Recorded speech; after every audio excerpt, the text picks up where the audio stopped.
that identity becomes you and you lose who you really are. Yep. And you identify what you do as a career and what your title is and what people view you as you walk off that truck and go be hero. You view yourself as that. And then when you go through life and you struggle with things and you start to lose parts of that identity, you lose yourself. And so in 2017, when I lost all that identity, when I lost all the job, when I lost all the friends that went with it, when I lost all the lifestyle that went with it, guess what? I had no idea who I was. Yep. And here I am at almost 40 years old back then, being like, well, who the hell am I? Hello and welcome to the Shared Voices podcast. My name is Daniel Deffenbaugh. I'm the founder and the director of the 1042 Project, and I just want to personally welcome you to episode 10. And episode 10 is going to be part 2 of last week's episode. Last week we met with Keith, and we spoke with him about identity and what it's like to lose your identity as a first responder when you leave their career and the struggles that can come with that. Keith Hanks is an author, he is a national speaker, and he is a former firefighter out of Massachusetts. So we are going to jump right back in episode 10. You're going to kind of hear us just jump right back into it. There's not much of an introduction besides this. So as soon as we jump in, we're going to be talking about identity. And I want to talk to you guys about this. If you are a first responder or you are someone who provides resources for our first responders, this podcast is called Shared Voices for a reason. We want to share your voice with first responders around the country. We want to bring people to our first responders through this podcast that is not just there to talk, but to help. I want to bring people on this podcast every week that isn't here to just talk and tell a story. It's to tell a story with a purpose and to give you hope and to let you know that you do not walk alone in this. So if you're a resource partner, if you are a first responder, if you're someone with a heart that loves first responders and you are out trying to help, we want to hear from you. I'd love to have you on the podcast. I would love to have your voice shared. So please reach out to me at Dan, D-A-N, at 10-42project.org. And if you are leery about reaching out, you've never told your story to anybody, and let me put this on you. Let me just ask you this, or try this. See what one act of courage can do by reaching out. You never know how that can impact your life. For me, it was telling my story for the first time where I started to get healed, and so I started to share it with first responders, and I didn't feel so broken, and I didn't feel so lost, and I didn't feel like I was on my own and I was the only person feeling this.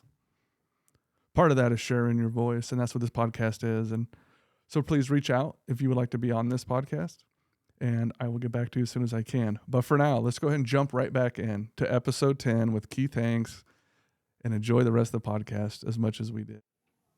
I love that. And on self-peace, I want to ask you about this.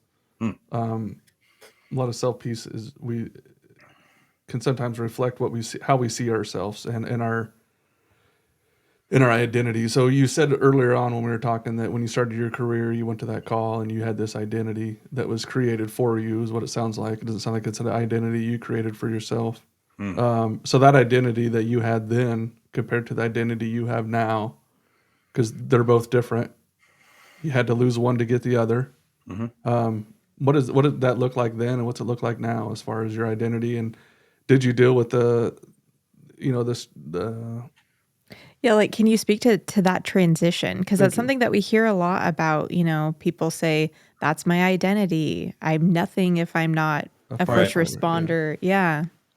That was definitely my story. And because of, like I said earlier, my family being like, I was always told I was going to be on the job.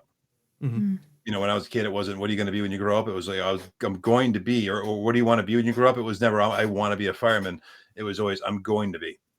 Mm-hmm. Not that I didn't want to be, but I knew I had no choice. So when I got that identity, I held the badge, the uniform, and those boots near and dear. And that was what I was. Everything had a circle around it. Friends, activities, extracurricular stuff, the drinking. I mean, we used to have beer in the soda machine, the firehouses, until 1998. And if you hit the Sunkist button, you got a Bud Light. I mean, that was the way life was. And so when you grow up around it, that identity becomes you, and you lose who you really are. Yep. And you identify what you do as a career and what your title is and what people view you as you walk off that truck and go be hero. You view yourself as that. And then when you go through life and you struggle with things and you start to lose parts of that identity, you lose yourself. And so in 2017, when I lost all that identity, when I lost all the job, when I lost all the friends that went with it, when I lost all the lifestyle that went with it, guess what? I had no idea who I was. Yep. And here I am at almost 40 years old back then, being like, well, who the hell am I? What do I want to do? Do I want to collect comics? Do I want to go back to work? Do I want to father another kid? Do I want to, who, I don't even know who I didn't know which way was left or right. And, it's hard because some of the best first responders I know have fully immersed themselves into this career. However, some of the best men and women I know are able to separate the two. Amen. And you have to be able to, because in the end, you are long term. The job may not be. Right. And it can be taken from you at any point for any reason. And you have to be able to know who you are. And these days, we're going back to that transition point. I still didn't know who I was until very much after the pandemic has started in 2020, and that was really largely due to a hospitalization that I had after my last suicide attempt at the end of 2019. I really had to do some soul searching, and I really had to figure out who is Keith Hanks. What do I like? Who am I? What are my strengths? What are my weaknesses? What are my fears? Which was a whole new thing. Figuring out what I could admit to being afraid of, which, yes, I may be big and whatever. I have fears, and that's okay. Yep. Yeah. And finding all that and admitting to it and being honest was how I figured out like what I am, what I can do. And that's what transitioned me to be able to do what I do now, speaking across the country and hopping on shows and doing all these different things and writing books and stuff, because that's who I am. Yep. Could I go out and do the job again? Sure. If I for 24 hours straight ran into burning buildings and did, whatever, grabbed babies out of windows and, brought grandma to the hospital, just straight out, sure, I could do it. That's not who I am, because during the downtime is when, the poop would hit the fan. Yep. And I'm going to snap at the, the captain or the chief or, some nurse who looks at me cross-eyed. And, these days I'm a much happier person because I know who I am. I know why I'm here to a certain extent. I know what I need to do, and I'm okay with that. And I realized that for a lot of time on the job, I wasn't always okay with who I was. Right, because it sounds like you're putting on a face just like I used to do.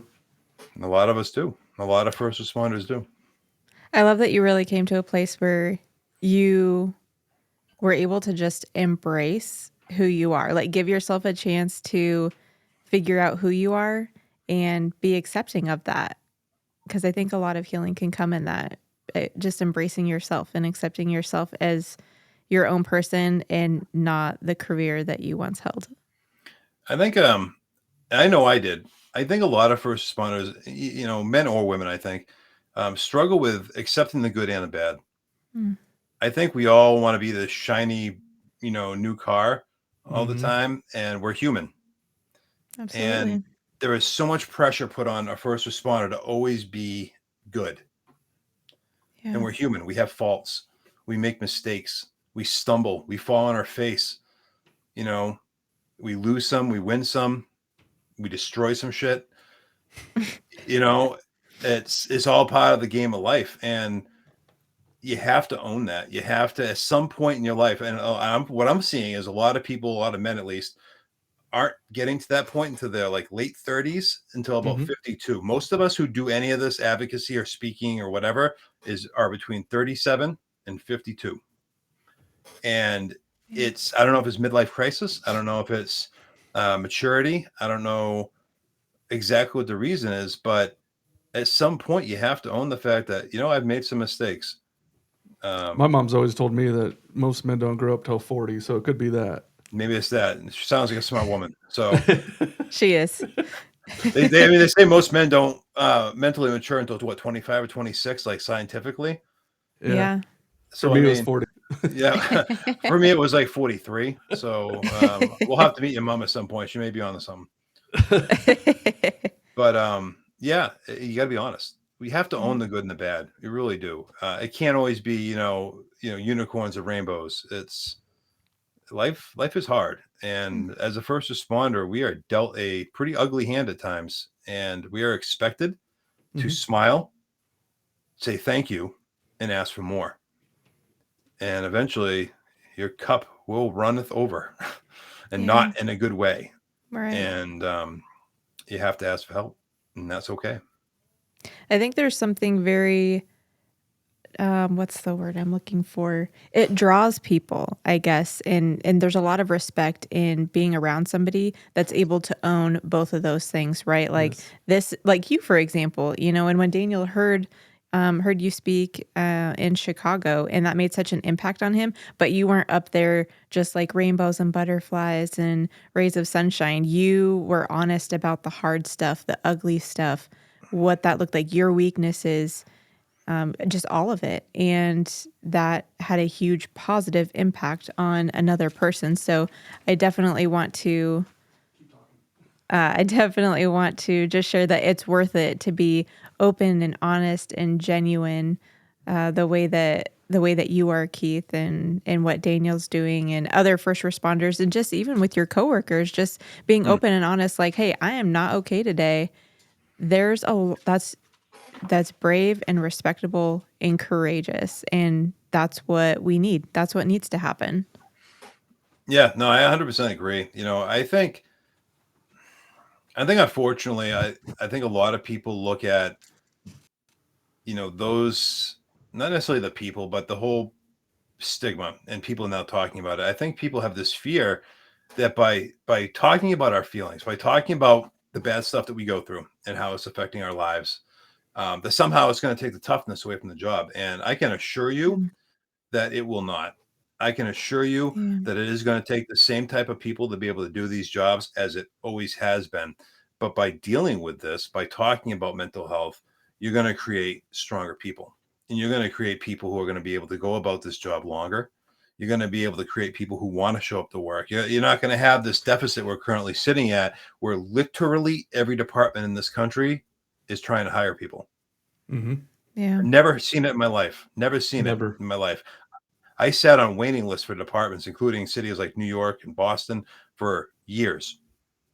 And now you can literally walk into any department and get hired. And I was a lot of this has to do with no longevity, Yeah.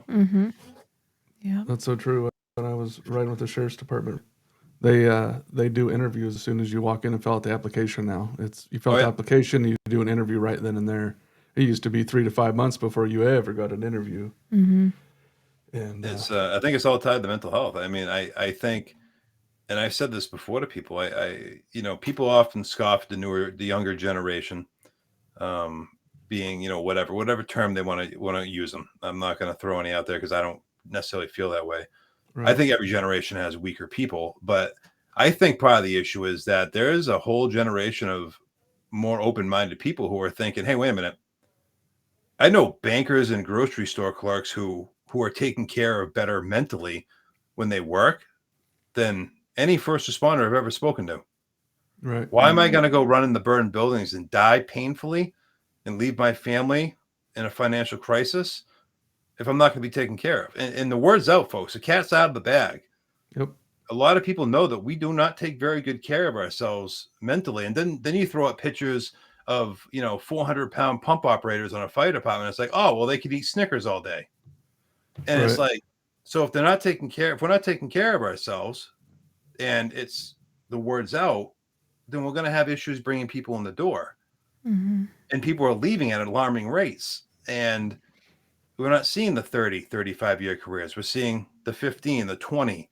Yep. And people leaving, and you're not getting the applicants in behind them. And I think if we could turn this around and show the sort of, quote unquote brotherhood that we show towards each other when we have a good call, if we can show it towards each other, with our mental and physical health, and the pride it takes to be mentally strong to do this job, I think we're going to see a turnaround in the number of people who want to do this job because they'll know they're going to be taken care of if something inevitably happens.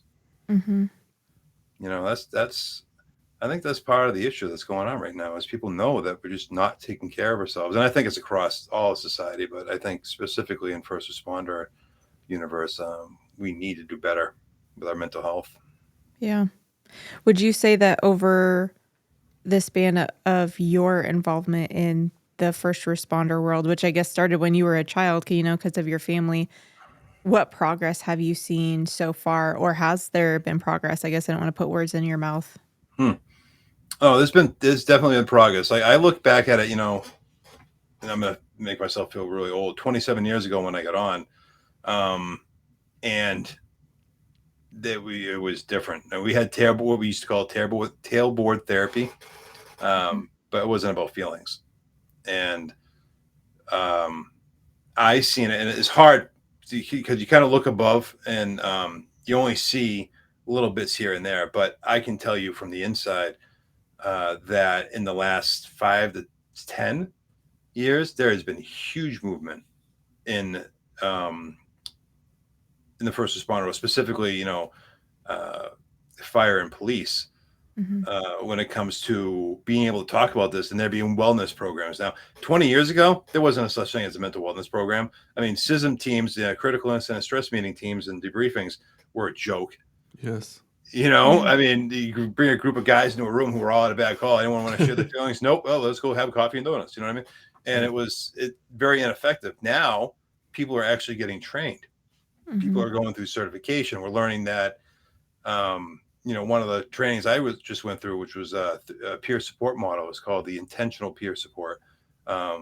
It breaks down like what a human being really needs to be mentally supported. And more these days, we're seeing more and more of that being done because we realize that, patting each other on the ass after a call and, giving each other attaboys isn't doing it. And so there's been big strides, and I think it's continuing. And mental health is kind of a big thing now. You're seeing more and more people talk about it. You're seeing more and more quote unquote tough men and women sharing more about it, especially on social media. Social media is a huge thing now, which is weird in a way for me at 45 years old, almost 45 years old, like everything being on social media. But it's an easy avenue to get a message across, and you're seeing more and more people talk about this, and specifically with men, where we've always kind of had to just suck it up even more. Men's mental health is now in the forefront across society, but even specifically in first responder world. So there's definitely changes that have been made.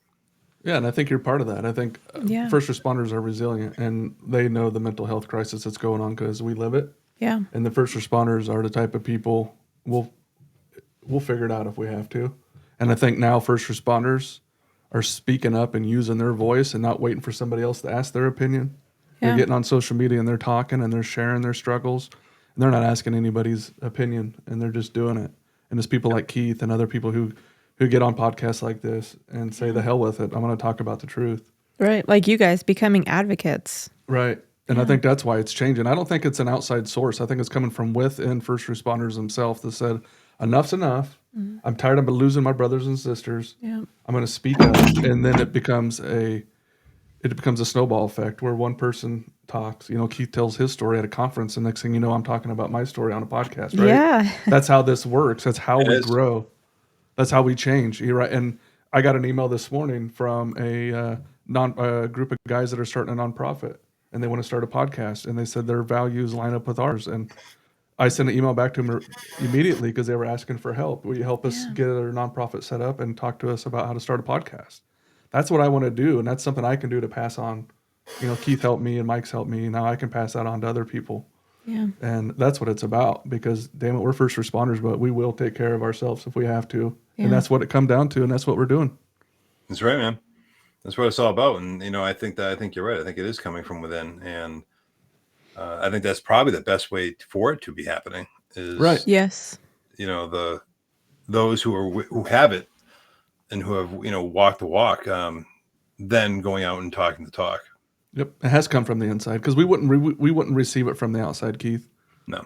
We wouldn't. It has to come from inside. It has to be a fellow first responder that speaks up. No offense to the people in the general public, but you don't understand this. And well, again, the whole thing that we talked about with the power of not feeling alone, understanding that somebody just inherently gets the worst struggle of your life. Like there's a lot in that. And so of course you're going to trust somebody who came from that walk of life, same as you. So I think that makes a lot of sense. yeah, and that's why we do this podcast. That's why we bring on people like you, Keith. And that's why we're going to continue to do it, is because we're not going to let our voice not be heard. Yeah. We're going to make sure our fellow brothers and sisters have a voice. And that's what I love about what we're doing. Yeah, absolutely.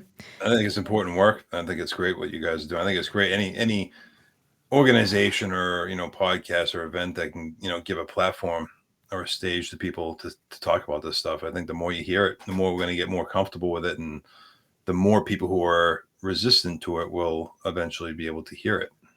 Yep, exactly.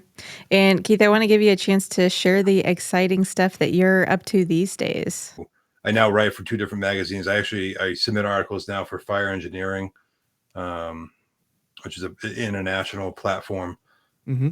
And so for them to take, more mental health related topics and put them into their publications, they have different, they're an umbrella. So they have different tiers underneath them. To put a mental health article out there is huge. Yeah.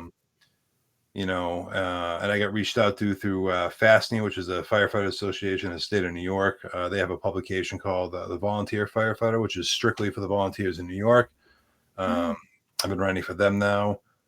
I'm in the editing process of my own book while I'm in the final stages of another book that I'm co-authoring with, which will be out in May, which is an ongoing book series called Scars of Stars. This will be volume 3.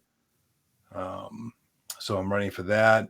We got a couple, obviously we got Doug Haynes' documentary that I filmed with him back in Boston in September. Yep. My buddy Clint, and I always mess up his last name, is Clint Dubois or Dubois. I think it's Dubois. Sounds like, I think it is Dubois. Another great guy doing a documentary. And then the one we did, me and a couple other Hollywood producers back last March, right after Chicago, actually, that we're hoping to push out through like the indie film festivals and eventually get out and possibly do a tour around the country with it. So there's a lot of moving parts, a lot of different things that, and I'm gonna be honest with you, it's very humbling. And everyone's people have different comments when you tell them kind of what you do, and I'm just so grateful to be able to do it. I'm just so it's to be creative, to be able to express yourself, especially in words, especially written words, or in a film, it really is a gift, and it's extremely humbling to be able to use that and send that out to people, and to give people a very vivid insight into this world, because a lot of people don't know. A lot of people have no idea what it's like to have mental health issues or conditions and be a first responder.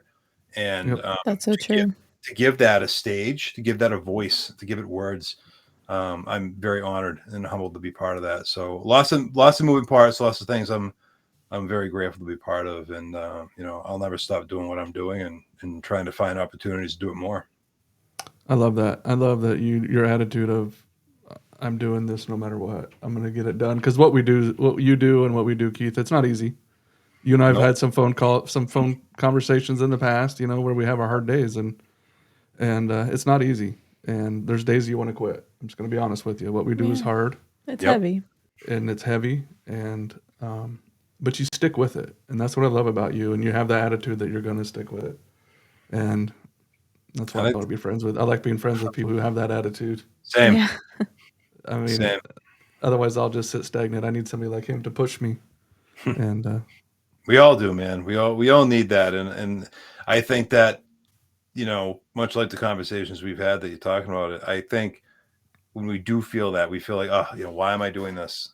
No one cares, right? That's a phrase that goes through my head a lot. Who cares? No one cares, right? Then you have that conversation. You hop on the phone. You see something, whatever it is, and there's that sign, the God wink, if you will, whatever you want to call it.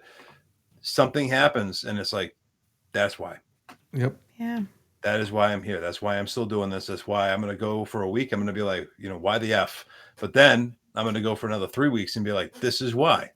Yep. Yeah. That is so true. Because a lot of times, especially on the platform like a podcast, you look at how many different views and likes, and on social media, you do the same thing. How many hearts or thumbs up you get, or whatever it may be. And you see people on the internet that have thousands, right? Yeah. And a lot of times it's easy to get fixated on that. But in what we do, it's such a niche and it's such a tight group thing that we do that, help me, what am I trying to say here?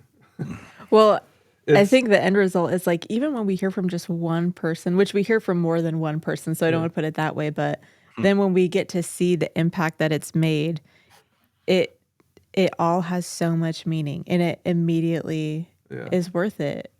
right. And because to us, we're not looking for 100,000 people to watch us. We're Right. wanting that one person who's struggling, Yeah. who's in their house and deal with guilt and shame and can't get out of the house. That's the one we need. It's that one email I get a week, or that one text message I get that keeps me going. Yeah. I know we're probably not all growing as fast as everybody wants to grow, but we're growing just as fast as God wants us to grow. Yeah. And we are impacting and helping people. And sometimes, like I said, what we do is hard, but I'm glad to have a friend like Keith that I can call on, and he'll put a little pep in my step for me when I need to. Yeah. Same Very on this good end, man. cheerleader, Keith. Hey, I try. I have the bonbons or whatever they call it there for it. Go ahead. I was just going to say, before we go, I wanted to ask Keith, anything that you would like to share to a first responder, a former first responder listening that's in a low place, because you've been in the low place, you've been in the high place. What last words would you want to tell them? You got to hold out for that hope. I think it's, going back to what I said about instant gratification. We all want that snap your fingers and you're better. And it does not work that way. And it sucks. But we have all been through terrible things. The momentary, being in that suck and then being like, wow, I really don't want to exist anymore. It gets better. There is a reason to be here. And there is no magical anything to tell anyone that the biggest thing is hope. There is always hope. And even in my darkest days, it was there. I just wasn't trying to look for it. And, it's tough. And I think people are more receptive to that these days. I think people understand now that more people are talking about it. So I would tell that person to reach out. You'd be surprised whose hand might be there to grab yours. I love that. Me too. Well said. Mic drop. Yep. Just end it right there. Yeah. I'm out. No, let's wrap it up. That's great. Let's get Keith out of here and let him get back to snow blowing or whatever he's going to be doing up there in the Northeast. No more of that. No more of that. I'm ready for Florida.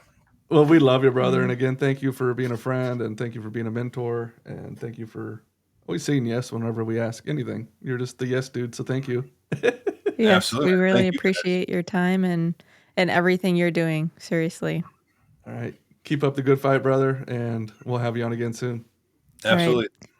Thank you, everyone, for spending time with us and listening to Keith's story. Well, all right. That'll wrap up episode 10 of the Shared Voices podcast. We just want to thank Keith Hanks again for his time and to be open, honest, and transparent. We just love that about him. And that's our goal for all the guests we bring on, is just to be open, honest, and transparent. Because when we share our struggles with each other, and we share what's hurting us with each other and how we've gotten help and how we're working through that impacts other first responders. So thank you for that. If you've watched this episode, I would please ask you to like it and share it.